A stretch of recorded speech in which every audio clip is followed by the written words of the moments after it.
అందరికీ వందనాలు. దేవునందు ప్రియ సహోదరులారా, దేవుని సంఘం అంటూ ఉంటాం. దేవుని సంఘము అంటే మనం వెళ్ళే సంఘం కాదు, లేదా ఒక మంచి భక్తులు ఏర్పాటు చేసిన సంఘము దేవుని సంఘం కాదు. దేవుని సంఘము అంటే అది సార్వత్రికమైన సంఘము, అది వధువు సంఘం. ఈ ప్రపంచమంతా ఒకటే సంఘం. ఆ సంఘం కోసము దేవుడు తన ప్రాణాన్ని పెట్టాడు. అంటే ఈ లోకము సృష్టించినప్పుడు దేవుడు అవ్వని ఆదాముని తన హస్తాలతో మట్టి ద్వారా చేసి నిర్మించినప్పుడు తన ఇష్టానుసారంగా బ్రతకాలని దేవుడు కోరుకున్నాడు. అంటే తన అధికారం కింద జీవించాలని, మానవుడు ఉండాలని, సుఖ సంతోషాలతో ఆనందించాలని దేవుడు అవ్వని ఆదాము చేస్తే, సాతాను దేవుడి యొక్క ఆ మహిమ నుండి వేరుపరిచి, దేవుని యొక్క అధికారం నుండి వేరుపరిచి తన అధికారంలోనికి మానవుల్ని తీసుకున్నారు. అయితే సర్వమానవులంతా కూడా ఇప్పుడు సాతాను అధికారికం కిందే ఉండిపోయారు.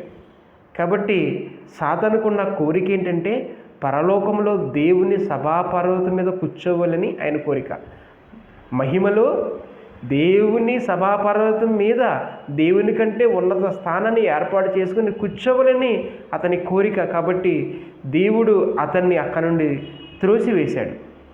ఇప్పుడు త్రోసివేయబడిన ఆ సాతాను తిరిగి మానవాళి దగ్గరలో ప్రవేశించి మానవాళిని తన వశం చేసుకుని, ఇప్పుడు ఎవరైతే దేవుని బిడ్డలు అని పిలువబడుతున్నారో వారిని తిరిగి దేవుని అధికారం కింద తప్పించి తన అధికారం చెలాయించాలని చూస్తున్నాడు.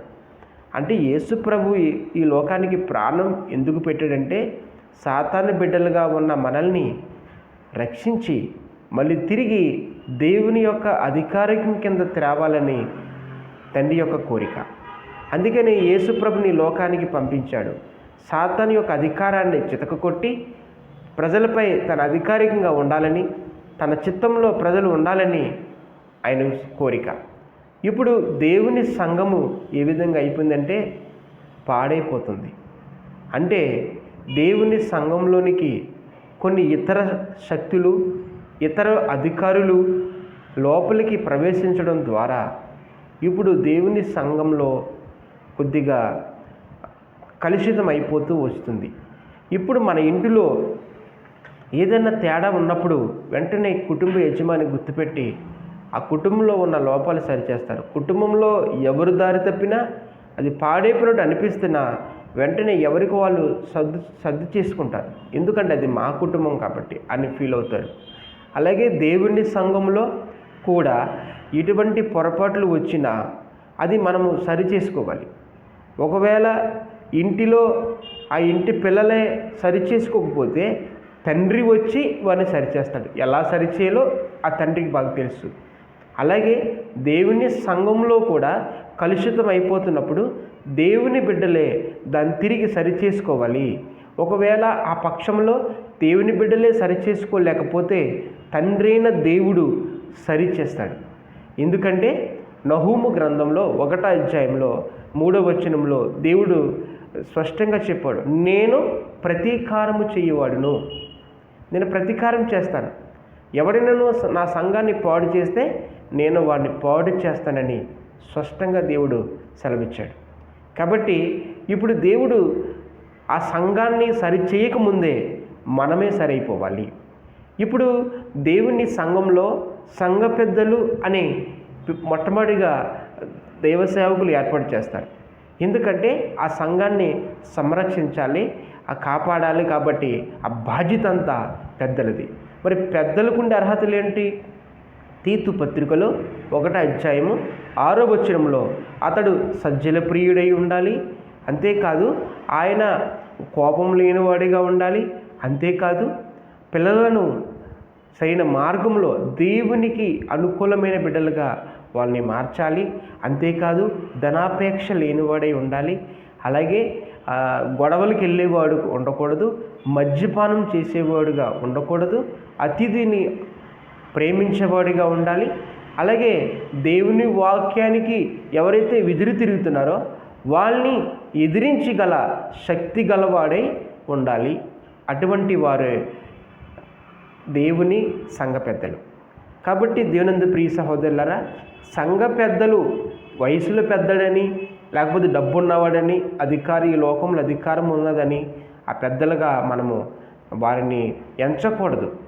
అసలే వయసుకు సంబంధం లేదు. వాళ్ళకున్న పరిస్థితి, వాళ్ళు దేవుల్లో ఈ లోకం నుండి వేరుపడిన వారా కాదా అని మనం గుర్తించుకోవాలి. దేవుడి సంఘాన్నే ఈ లోకంలో నుంచి వేరుపరిస్తే మరి సంఘ పెద్దలా ఉండాలి. ఈ లోకంలోకి కలిసిపోని వాడై ఉండాలి. ఈ లోకానికి ఎటువంటి సంబంధం లేదు. ఈ లోక అధికారం నుండి విడిపించబడి దేవుని అధికారిక కింద వచ్చిన సంఘము, మరి సంఘ పెద్ద ఇంకెంత శక్తివంతుడే ఉండాలి, ఇంకెంత బలవంతుడే ఉండాలి. బలవంతుడంటే కండలు తిరిగిన వాడు కాదు, ఆత్మలో బలవంతుడు. దేవునందు ప్రియ సహోదరి సహోదరులారా, అతను సమస్తాన్ని లోకాన్ని విడిచిపెట్టి ఒక ప్రత్యేకంగా ఉండాలని దేవుడు కోరుకున్నాడు. దేవుని సంఘము అంటే పేతురు ఒకేసారి 3,000 మందిని దేవుని అధికారిక కింద తీసుకొచ్చాడు. ఎప్పుడైతే యేసుక్రీస్తు మరణించాడో, పునరుద్ధానుడై తిరిగి లేచాడో, ఎప్పుడైతే పరలోకానికి ఎక్కిపోయాడో, అప్పుడు ఏ ప్రజలైతే సిలువ వేశారో అదే సిలువ వేయబడిన ప్రజల దగ్గరికి వెళ్ళి పేతురు చెప్పాడు, ఇదిగో ఈ యేసుని మీరు చంపేశారు. ఈ యేసును దేవుడు మనకి ప్రభువుగా, రాజుగా చేశాడు. ఏ యేసుని అయితే చంపారో అదే క్రీస్తుని మనకి ప్రభువుగా, రాజుగా చేశాడు. కాబట్టి ఇప్పుడు మీరందరూ కూడా చేయవలసిన పని ఏంటంటే ఆ క్రీస్తుని ప్రభువుగా అంగీకరించాలి. అంగీకరించకపోతే మీరు దేవుని రాజ్యంలోనికి ప్రవేశించరు అనగానే వాళ్ళ హృదయాలు పొడవబడి వెంటనే వాళ్ళు మేమైతే ఏం చేయాలి అని అడిగారు. అప్పుడు పేతురు చెప్పిన మాట అంటే, మూర్ఖులకు ఈ తరమ వారికి వేరే రక్షణ పొందాలి.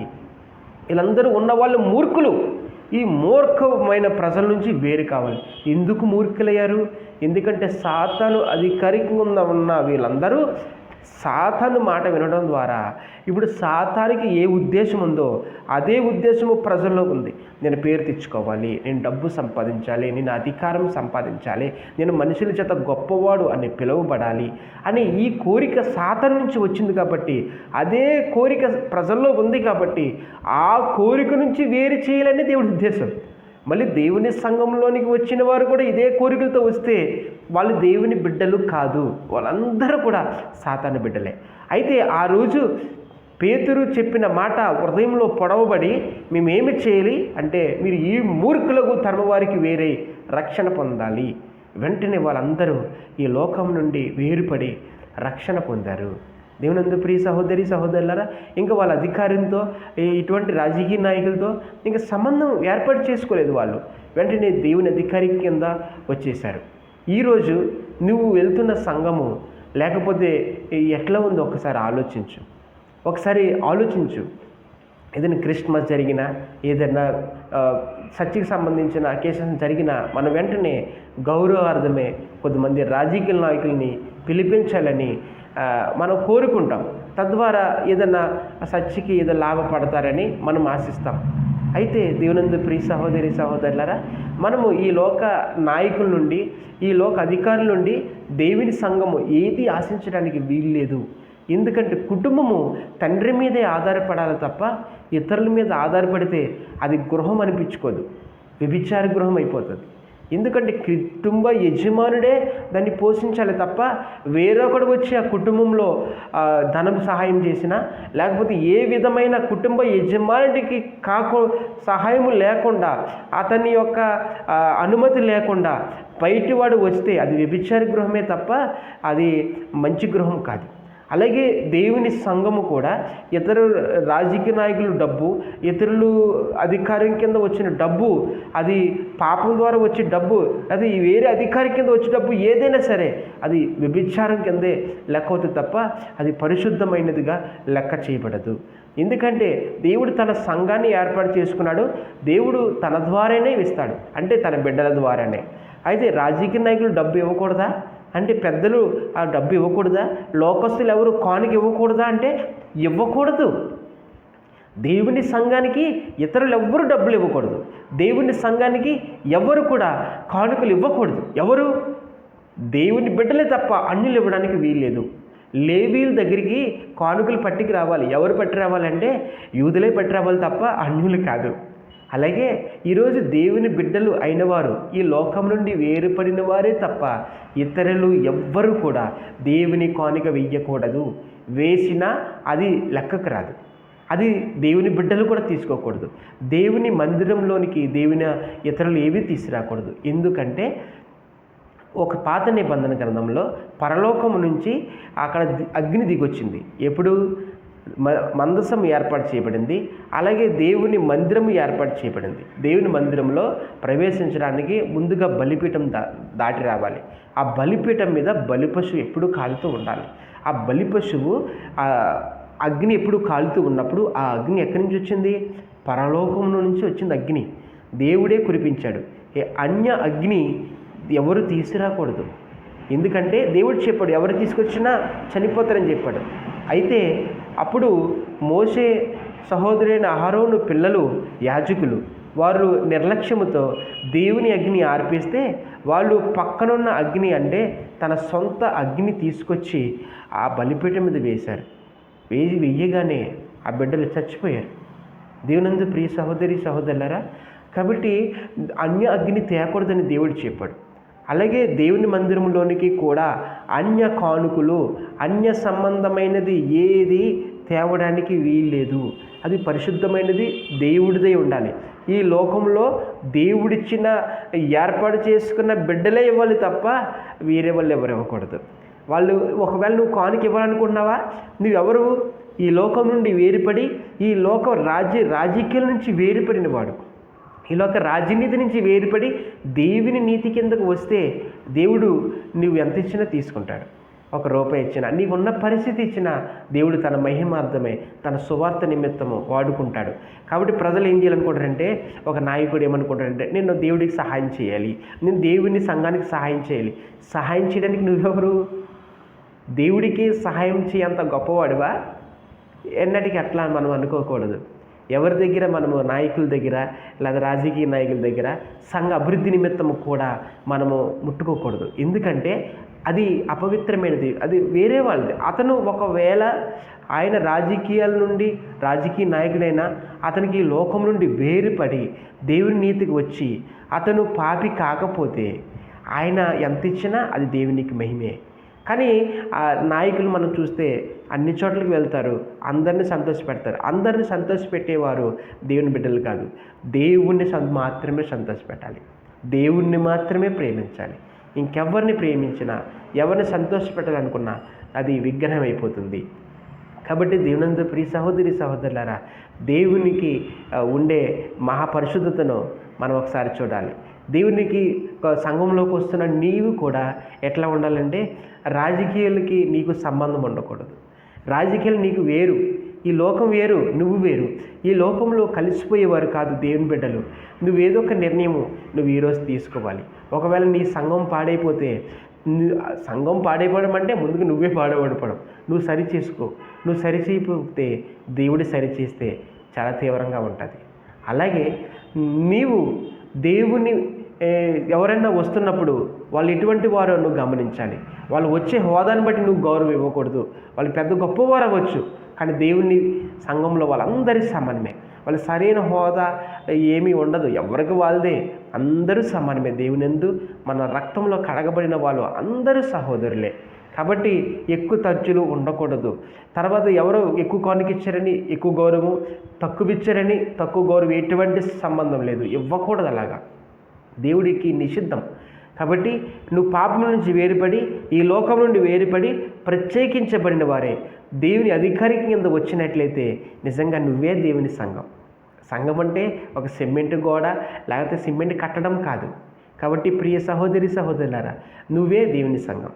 కాబట్టి నువ్వు కట్టబడుతూ ఉన్నావు, నువ్వు ప్రతిరోజు కట్టబడుతున్నావు, దేవుని సంఘంగా ప్రతిరోజు మలుచుకునే ఉన్నావు. కాబట్టి నువ్వు ఈరోజు నీకున్న లోపాలన్నీ ఉంటాయి, మనుషులు ఉంటాయి, సరి చేసుకుంటూ ముందుకు వెళ్ళిపోవాలి. కాబట్టి దీనందు ప్రియ సహోదరి సహోదరులరా, మనకున్న అర్హతలు గలవారిని సంఘంలో నిలబెట్టి ఆ సంఘాన్ని క్రీస్తు స్వరూపంలోనికి మార్చబడాలని ఆకాంక్ష. కాబట్టి ఇక్కడ ఎవరైనా ఏమైనా ఇప్పటి నుంచి ఉంటే తప్పకుండా మారు మనసు పొంది ఈ లోకం నుంచి వేరే దేవునీతిలోనికి వచ్చి దేవుని అధికారి కింద వచ్చి దేవుని మహింపరుస్తారని మేము కోరుకుంటున్నాము.